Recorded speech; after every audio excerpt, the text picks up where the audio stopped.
चुनावी घमासान और क्या तुष्टीकरण का है प्लान आज का आर पार। इसी पर वेलकम बैक व्यूअर्स, आप देख रहे हैं आर पार और अब वक्त है बड़ी खबर का यानी ब्रेकिंग स्टोरी का। आइए देख लेते हैं इस समय की बड़ी खबर क्या है।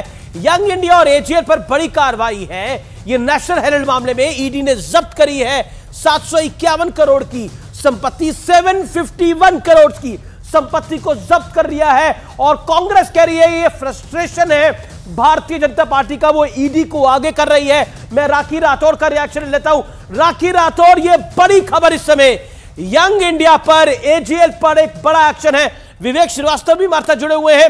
राखी राठौड़, देखिए अमीश जी, इस बात को जानने की जरूरत है कि जब जब आर्थिक लेन देन जो है वो गलत तरीके से होगा, ईडी अपना काम करेगी। जिस तरह से एक परिवार के लोगों ने अपनी बकौती समझ करके एक किसी भी कंपनी को अपने नाम करना, करोड़ों की कंपनी को अपने नाम करने का काम किया, उसमें अनियमितताएं हैं, तो सरकारी एजेंसीज जो लेकिन कांग्रेस कह रही है कि भारतीय जनता पार्टी का फ्रस्ट्रेशन है, पॉलिटिकल फ्रस्ट्रेशन है, that is why they are doing it. They are losing elections, वो चुनाव हार रहे हैं, वो मध्य प्रदेश हार रहे हैं, वो छत्तीसगढ़ हार रहे हैं और राजस्थान में भी उनको दिक्कत है, इसलिए पॉलिटिकल फ्रस्ट्रेशन है ये भारतीय जनता पार्टी का। Congress is saying this. ये कोई पॉलिटिकल फ्रस्ट्रेशन नहीं है, भ्रष्टाचारी है। अगर भ्रष्टाचार किया है तो उसके साथ में आपको अपराधी जो है उनको जो है मिलेगा, कोई जो भी एक्शन लेना है वो संवैधानिक संस्थाएं लेंगी। और मुझे ऐसा लगता है कि जिस तरह से नेशनल हेराल्ड केस के अंदर जिस तरह का रोड शो हमने दिल्ली में भी देखा, जिस तरह से एक भ्रष्टाचारी को बचाने के लिए पूरी कांग्रेस पार्टी लग गई, ये काम नहीं करना चाहिए। उन्होंने सही अगर किया है काम तो वो सारे साक्ष्य पेश करने चाहिए, एजेंसीज को कोऑपरेट करना चाहिए। लेकिन गलत तरीके से अगर आप जमीन हड़पने का काम करोगे, आप देखिए सब जगह ऐसा ही किया कि चाहे उनके जीजा जी ने यहाँ राजस्थान में भी बीकानेर में बहुत बड़ी जमीन जो है उसे हड़पने का काम किया। और यही काम जो अगर किसी परिवार विशेष के लोग करते हैं तो जब लेकिन राखी, जब आपकी सरकार थी तो कार्रवाई करवानी चाहिए थी रॉबर्ट वाड्रा पे। अभी शोर मचा के क्या होगा? कार्रवाई क्यों नहीं करी वसुंधरा राजे की सरकार ने? तब क्या साठगांठ थी किसकी?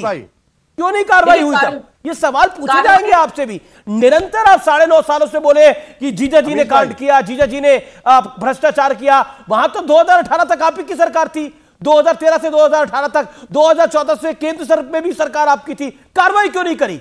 ये सवाल राजस्थान की जनता भी आपसे पूछेगी। हर बार बोल के नहीं निकल सकते इस बात को कि देखिए उन्होंने ये करा, लेकिन आपने क्या करा, ये राजस्थान की जनता आपसे पूछेगी इस बार चुनावों से पहले। हर बार ये नहीं चलेगा।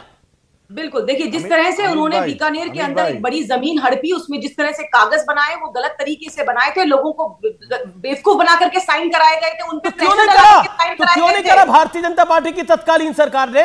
वसुंधरा राजे की सरकार ने क्यों नहीं करा? ये सवाल पूछेगी जनता आपसे। क्या वसुंधरा राजे की सरकार सॉफ्ट थी रॉबर्ट वाड्रा पर? यह सवाल पूछा जाएगा। क्या भारतीय जनता पार्टी की सरकार सॉफ्ट थी तब? क्या देखिए अमीश जी, जिस तरह से नेशनल हेराल्ड केस के अंदर भी किस तरह से इन्होंने नेशनल हेराल्ड की जो प्रॉपर्टी है उसको पकड़ने का काम किया, उसको लेने का काम किया, वैसा ही काम यहाँ पर प्रेशराइज करके जो काम किया गया है, किसानों की जमीन जो ली गई है उनसे लीगली साइन कराए गए हैं। ठीक है, मैं वापस मुद्दे पर आता हूं, मैं वापस मुद्दे पर आता हूं। ध्रुवीकरण की बात हो रही है, ध्रुवीकरण की बार बार बात हो रही है।